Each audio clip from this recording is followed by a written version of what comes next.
Here. Are we going again? How about over here? Let's see. Let's see how we're doing here. All right. There we go. Hey, everybody. Good evening. Let me check something right here over on TikTok to see what's going on. On my morning walk this morning, I played an old song. I happened to run across Ray Stevens, when I'm flipping through there to see what I want to think. And there used to be a song they sung years ago in Southern churches said, come and listen to a radio station where the mighty host of heaven sing. Helicopters going over. Turn your radio on. Turn your radio on. All right, y'all. I got a few minutes. I've had a wonderful day and just an odd day. On top of that, also, Jill and Kathy in Savannah was down out Donald Well Holloway, South Atlanta, at the Fulton County Animal Shelter thing, whatever. And they got through down there getting some. They're doing foster kittens. Jill and Savannah have for the last few weeks, and they had to take them in today and get them their shots or something. But anyhow, they have 3 little foster kittens they're fostering. And but anyhow, they called me. Jill called me, and it's like I just had posted that video about you. You ever have a stuff you're gonna do, and I'm gonna go over here and go to Kroger, and I'm gonna do this, and I said, and then I did, went to Habitat, went by the shop, got me some lunch, and then I'm like, I'm done. I'm going back home. Well, I went back by the shop, and it's just the heat of traffic at 4:30 in Atlanta, and so Jill called me and she's like, Daddy, where are you at? I'm like, I'm at the shop. She said, well, me and Mama and Savannah's down here and, wherever that place is, south of Atlanta. And I came out, my car won't start. Well, after I got down there and jumped it off, no one won't start. Savannah sat out there and listened to the radio and stuff and run the battery down while they was doing all that. Anyhow, I told him, I said, if I'd known that, I just went on home and took a nap and come down here later. And that's ridiculous. But that's just being me, that old get off my lawn kind of guy. But anyhow, good evening, TikTok, Facebook, Instagram, YouTube, TikTok. Eddie Williams Sellers sitting outside. Looks like storms are kind of swirling around, so I might not be out here that long. Let me take these glasses off. I like wearing glasses. These are basically just reading glasses, but they're dirty. So... I think we got storms moving into the city this evening. I just posted a thing on my TikTok page. Hey, good evening, TikTok. Hey, everybody. Hey, Facebook. I just posted a thing where I did a duet with somebody who's, I guess Donald Trump was outraged today that he didn't get invited to the Met Gala. Not only didn't get invited, they actually banned him from coming to there. New Yorkers don't really care for Trump that much. And oh my God, and I was hearing earlier on the news where India had sent some planes and bombed some of Pakistan, and these are 2 nuclear powered countries, and the economy is in chaos, and this is happening and that's happening. And you know what? The president of these United States, what he's worried about today is Kamala Harris and the gown. He said it's the most hideous, awfulest gown in the world he's ever seen. The president of the United States, listen to it. Listen to him on my Facebook page. I posted it. The president of the United States, all upset about the gown that Vice President Harris wore to the Met Gala. And he said that not Ivanka, he's got all them Ivikas and Vankas. Ivana, I don't know. What's his wife's name? Is his wife Ivanka? That she wasn't invited. He wasn't invited. Isn't it, y'all? Well, it's like some of y'all people are too young to remember this. They used to have a show that came on at 11 o'clock. The reruns came on at 11 o'clock every night here in Atlanta. And there was two of them. They was 30-minute shows. One was Alfred Hitchcock, which was good. And the other one was The Twilight Zone. And you had Rod Sterling, who did that voice of The Twilight Zone. He'd tell a story, whatever. He said, you have now entered the Twilight Zone. When you watch that video today of Donald Trump being outraged, the president of the United States, at the gown that Vice President Harris wore to the Met Gala, it's like somebody ought to just say, you have entered the Twilight Zone. You know, it's ridiculous what the shape the world's in right now. Oh, Lord, help us. Help us, Jesus. As Granny Bratcher would say when people make a fool, oh, bless him, good Lord. Bless him, good Lord. So anyhow, I have this experience today out here on the west side of Atlanta. And I've noticed something because like today I went to the west side. A couple of weeks ago, I went out to the east side, out I-20. You know, I-21 runs east and west. And you see all these big improvements on the expressway going north to south, you know, going up to 400, Buckhead, coming, you know, even now we got a toll south of Atlanta down here in Henry County.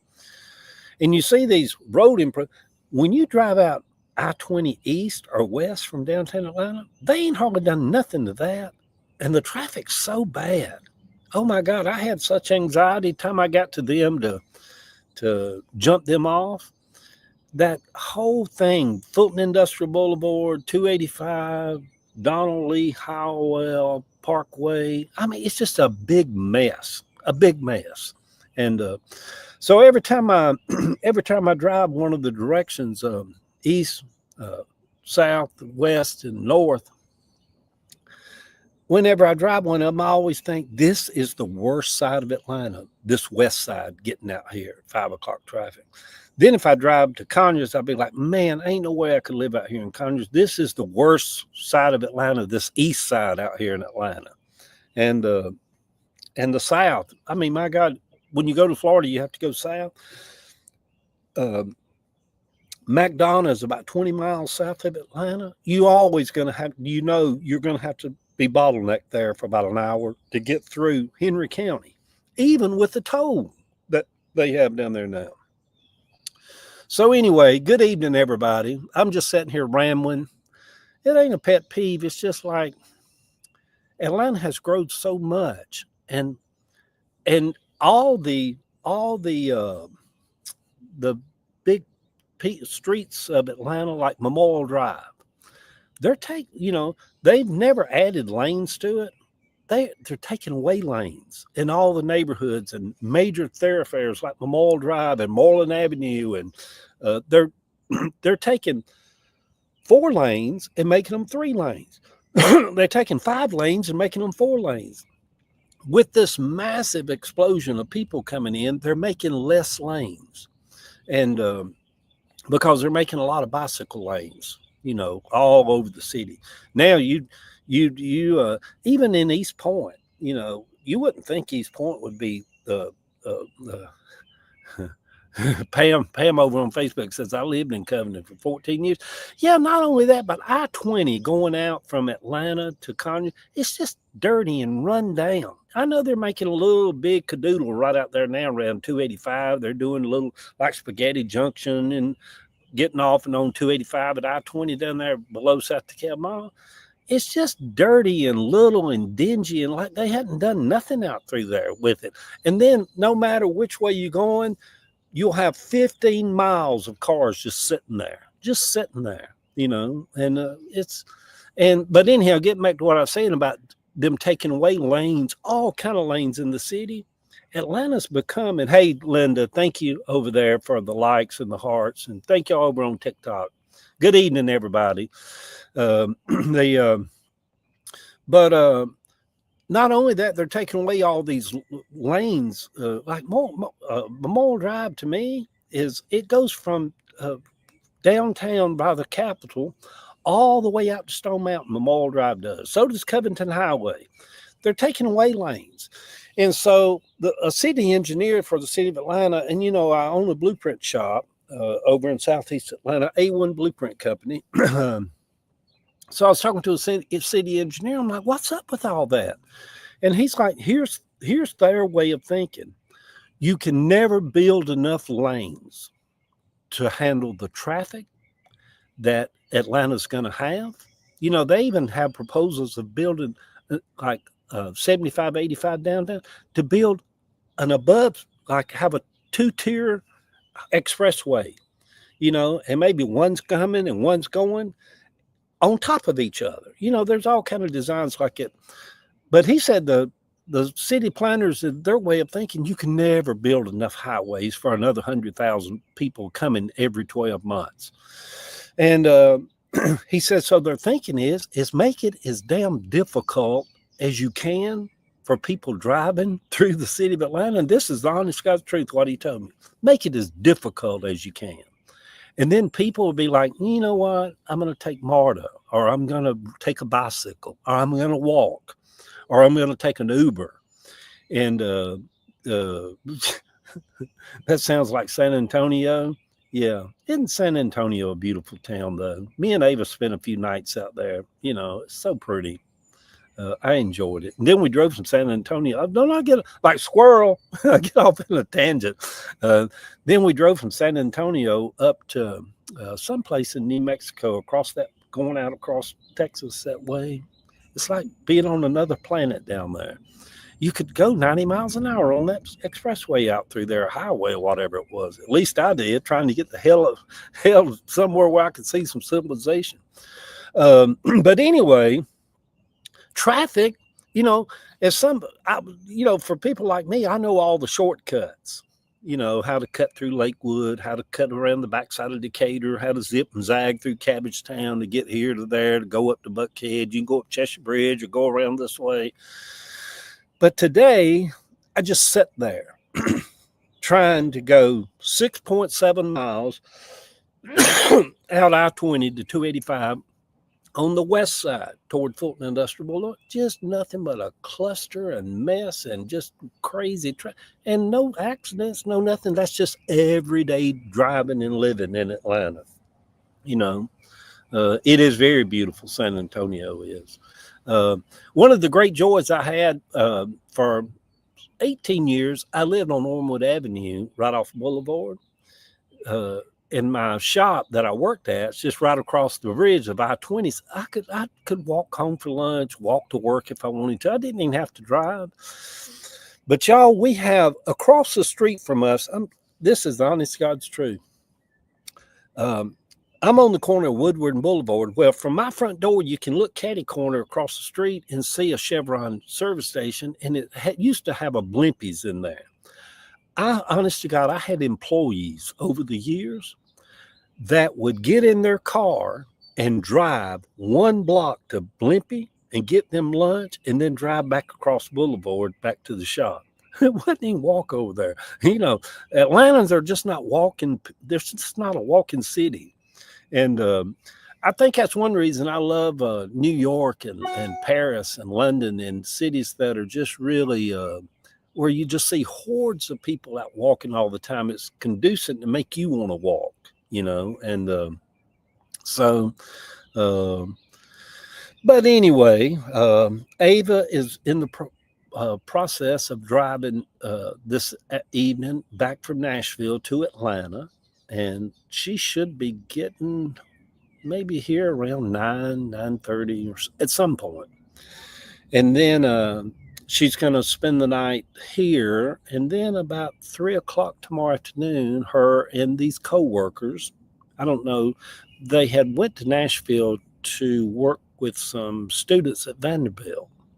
And so tomorrow they're driving to Hendersonville, North Carolina. I don't know if it's a university or if it's a federal agency or something, but anyhow, the kind of work they're doing.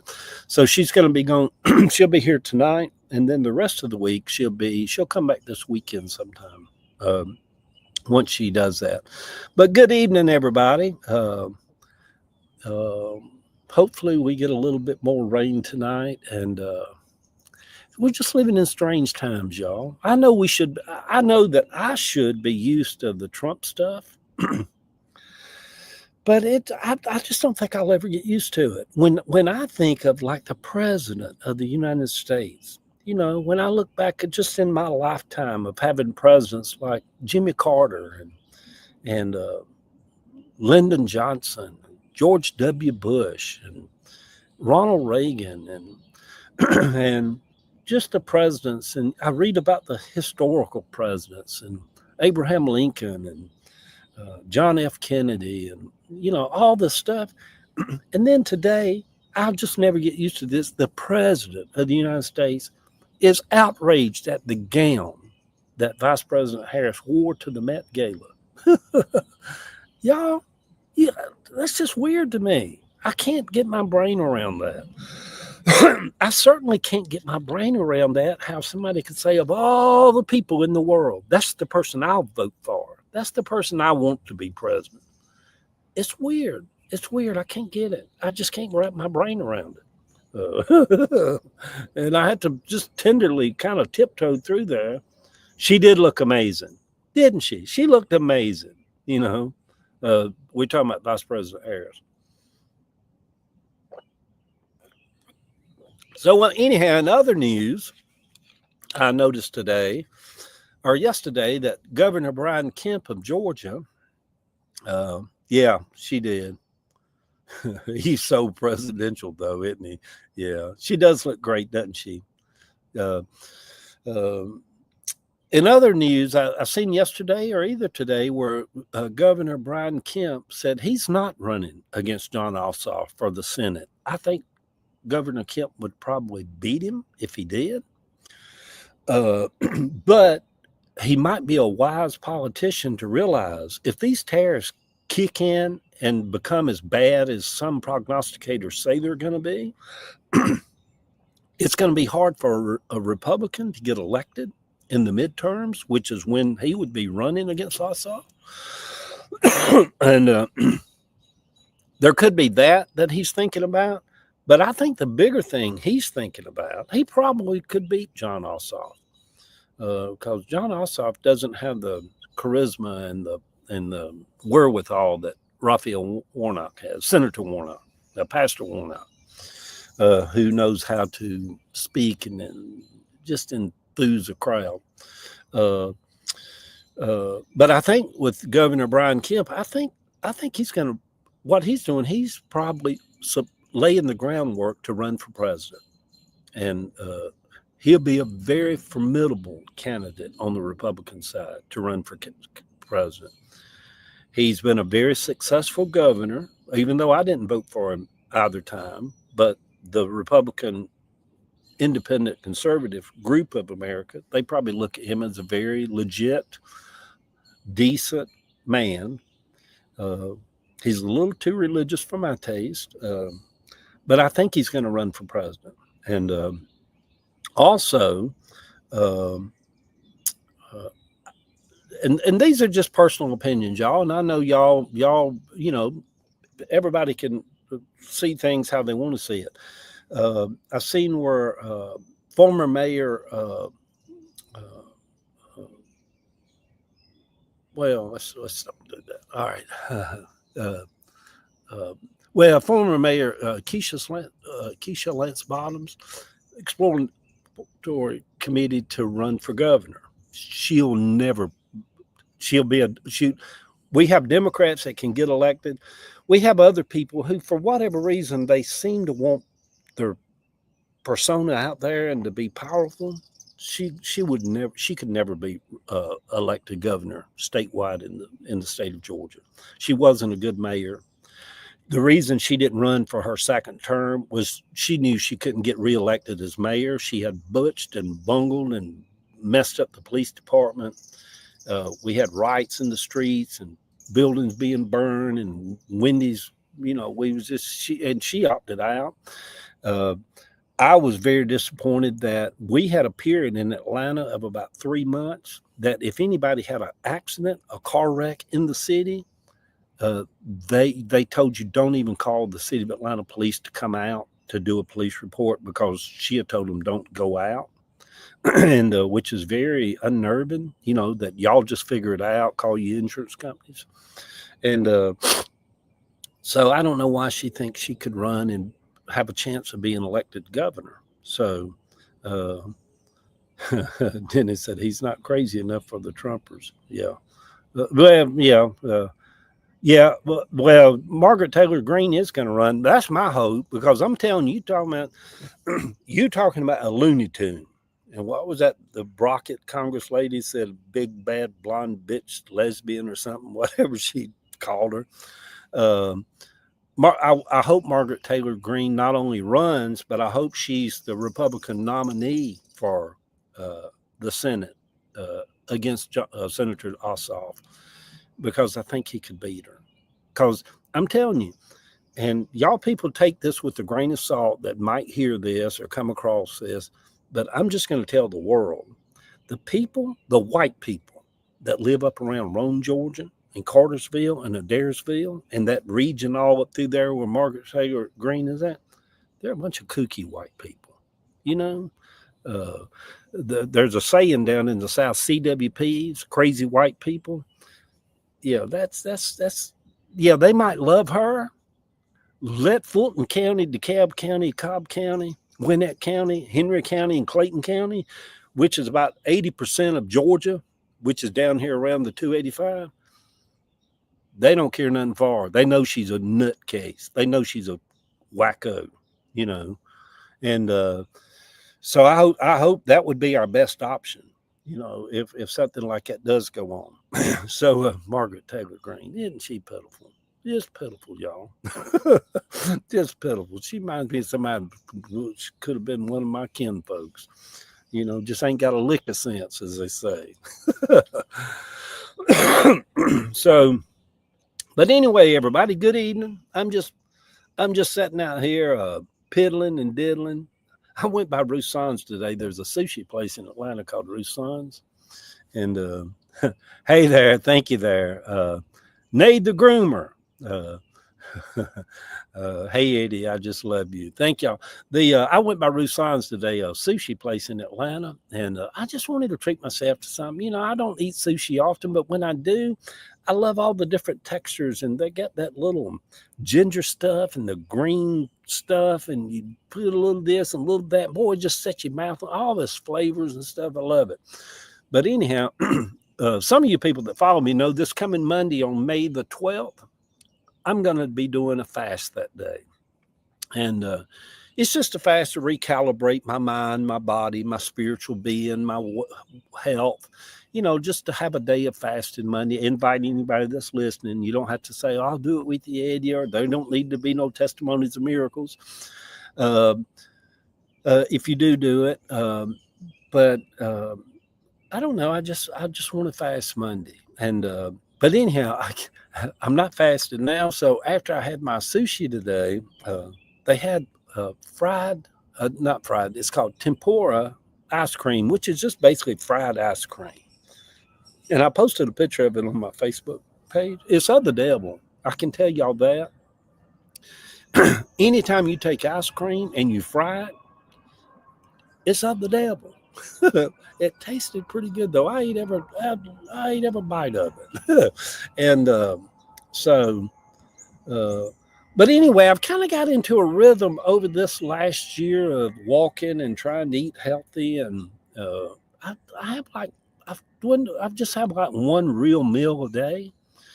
And then beside that, I just have snacks or make me a peanut butter sandwich or something this evening before I go to bed, or, and I remember back in my 30s and 40s and 50s and 60s.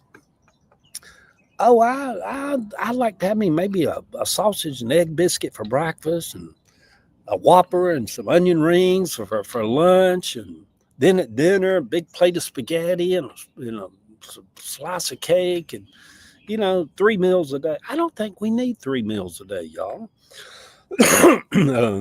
Not especially 3 unhealthy meals, but I've kind of got into the rhythm over the last year and where I just kind of have my one real meal a day. A lot of times that's around 2 o'clock, 1:30, 2 o'clock, and I'll eat my meal, and then after that, I'm like, yeah, I'm kind of good. Maybe have a little pack of crackers or some meat skins or something later that evening, or I don't need to. Yeah. So what else is going on? Donald Trump is upset. Yeah. So anyhow, about the fast Monday, you know, I don't do it to get closer to God, and if you fast to get closer to God, there's nothing wrong with that. Everybody's got their own journey, their own walk, their own spiritual growth, their own spiritual vortex that they enter into. Uh, so I just know that there's something about putting your physical body under subjection, and that's basically what you do when you fast. You say, I'm going to take and tell this body what it can and can't do and put it under subjection. And that's the thing about smoking all those years, is that you're beholden to smoking. Smoking has power over your body, has power over your mind, because in your mind it's bad for you. It's going to kill you, but yet it's such a strong force that you can't quit. And so when you do finally quit smoking, you have to just take authority over it and lay it aside and prove to yourself that you can make your body go through the process of just really withdrawing heavy nicotine addiction. And so with fasting, and I'm telling you, y'all, one day, the last time I fasted was 2-3 years ago. I fasted for 3 days, and it got easier the second day and the third day. The first day is the hardest. A lot of people say, I'll fast one day with you, and then they'll get up and they'll fast all the way up to about 7 o'clock that evening. They're like, that's good enough. That still counts as a day, but I'm hungry, and go make them a ham sandwich or something, because your body really is programmed. Boy, it just goes into that craving of that. So I know I can do it, and I want to do it this Monday. And, yeah, just looking at little emails and texts and all coming in. But anyhow, good evening, everybody. It's 8 o'clock here in Atlanta, Georgia, sitting outside. It's kind of been a storm. It's kind of feels like it could be some storms coming through. We've been on the live now for about 28 minutes. I got about 30 minutes. And these people on TikTok that go live 10 hours a day nonstop. Oh, they're just walking, talking. And they have a lot of followers too. And they make a lot of money doing that. There's even a couple of them that's in Savannah. Every day they go live in Savannah. They start off at 7 o'clock in the morning, and they'll go live from Savannah, just walking around, showing houses, talking about Savannah, whatever, until like 1, 2 o'clock in the afternoon. And they do it because they they make money doing it. Although TikTok's changed up the game with a lot of that now. I just couldn't do it. Good Lord.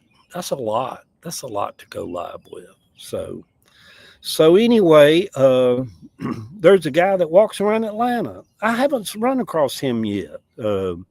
I do know though that, like, if and people are curious, because on TikTok, at any given time you can have 50,000 people looking at a live video or something.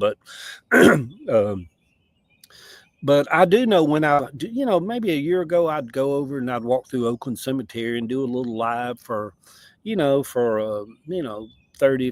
maybe a 45-minute live, walking through Grant Park or someplace in historic Oakland Cemetery, even Cabbagetown. And then on TikTok, you just look and it'll start to swell, and you just see hundreds of people watching you because a lot of people are fascinated by that, and they're fascinated by. Here's what I have noticed about TikTok. The people that have followings, they can be walking around in Paris, they can be walking around in Oakland Cemetery, in Atlanta, in New York City. There's quite a few of them in New York City. One of them that was pretty famous in New York City, a chef. He's now I've watched him now. He's made so much money on TikTok. He's in China, Bangkok, Vietnam right now. And he's making so much money doing it that now he's started traveling around the world doing it. And, if you make $50,000 a month or whatever doing it, good Lord. I mean, it's not a bad gig if you can pull that off. But where was I going with that? But TikTok's kind of changed up a lot of the rules with that now. And these people are very non-political that do that. And where TikTok gets people in trouble like myself, you come on here and I like watching them because I live in Atlanta in the 70s. Yeah, Alice. Yeah. I have to, the thing, but here's what I was going to say. These people that do that, though, it's not just because they're in Atlanta or Paris or Vietnam.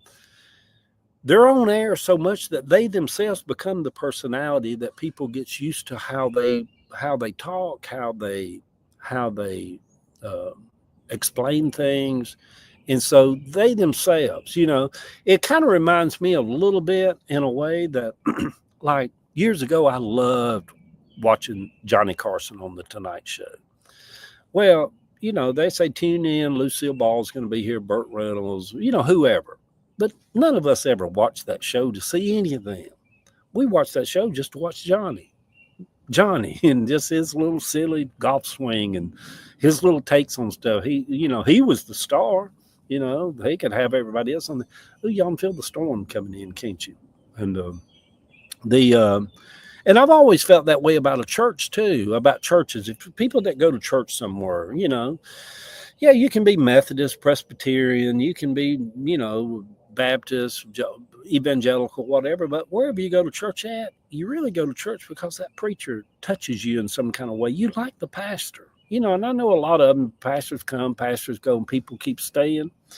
We wasn't like that in Pentecostal and Pentecostal kind of religions. People would drive way out of their way to go to a church that was not even close to their house because when they heard that pastor became the star of that church. And people really loved to go hear him preach. And something about he would say that would touch them, as opposed to just showing up at a church and going through a ritual and a formality of stuff. So anyway, yeah, so it's interesting. But, I posted a video earlier today where TikTok's changed up a lot of the algorithms. And, I'm probably going to get banned from TikTok at some point. And, you open up another account and start over. And, but they seem to be in Trump's back pocket, they're Chinese owned and that whole thing. It's kind of fishy, it's kind of fishy. But as long as they'll let me come on here and tell y'all, Donald Trump's a Looney Tune, and good Lord, can y'all believe the president of the United States on a day where India is bombing Pakistan, 2 nuclear powers, on a day where so much chaos and craziness going on all around the world, Donald Trump is really outraged and upset and talking about the gown that Vice President Harris wore to the Met Gala. Y'all, we have entered the twilight zone. And we enter it every day. And tomorrow he'll be upset about his socks or something. Socks is not right in America. It's just weird. It makes him I'm Tito and you are absolutely correct. Yeah, it's crazy, isn't it? Crazy. So anyhow, ticky talkie. I've been following Rosie. Rosie O'Donnell's back on TikTok now, and I kind of enjoy watching her. And she's bought her a house now in Ireland. It is indeed insane, isn't it, Paula? Over on Facebook, she's bought her a house in Ireland. She did stand up last night at a little club there, and she sold her apartment in New York City last week. Rosie O'Donnell did. Look at me, like stalking Rosie O'Donnell, keeping up with her. She sold her apartment, according to public records. I think she sold it for $5.9 million, and she just sold her stuff out of America. And because her mom and daddy and granny and all was from Ireland, she is naturally afforded to become just an Irish citizen. She's still an American citizen, but she just says it's just a different time over there, and it's not all about, it has to be very jarring to be her and have the president of the United States personally trying to come after you, and but I enjoy watching her on TikTok. I like her heart. I like her spirit. Um, Thank y'all for the hearts over here and the likes and the follows over on TikTok. And I mean, I've always loved Don Lemon too. And I watch Don Lemon. He's on YouTube and he's on lives every morning on TikTok and in the evenings. But I don't know, I'm trumped out, and that's how he makes his money, is by like really, boy, he's got a cursing mouth. I thought I was bad for once in a blue moon saying the F word. Hey, Jolene, good evening to you over there. Thank you. I thought I was outrageous just because once in a blue moon I'll say the F word, and boom, Don Lemon just really cursing like a sailor over there. I guess he's unbridled and unbought now, but it's just so much anti-Trump stuff, and there's nobody more anti-Trump than me. But I have to have some headspace that's not that. I have to have some headspace to write about a lot of other things, and to sing and make music, and to. Yesterday, while he was gone, I made me some, for one person, y'all. This is crazy. I cooked a pot of pinto beans, made me some potato salad, and made me some squash patties. In other words, take squash, mix them up like little salmon patties, make squash patties. And I spent my afternoon doing that. That's where my mind was at. I can't have my mind just stayed up on Donald Trump all the time, And like today with him outraged at the gown that Vice President Harris wore to the Met Gala last night. I guess that was last night. It's just so weird. All that stuff's so weird to me. And so anyway, there you have it, ladies and gentlemen, members of the jury, fellow Americans, Trump supporters, Democrats, independents. We'll get through this. Let me get off of this thing. What am I going to do? We'll get through this. I love y'all. I've run out of shit to say, y'all, which is hard for a former preacher that could preach 2 hours. Just run out of shit to say. Love y'all.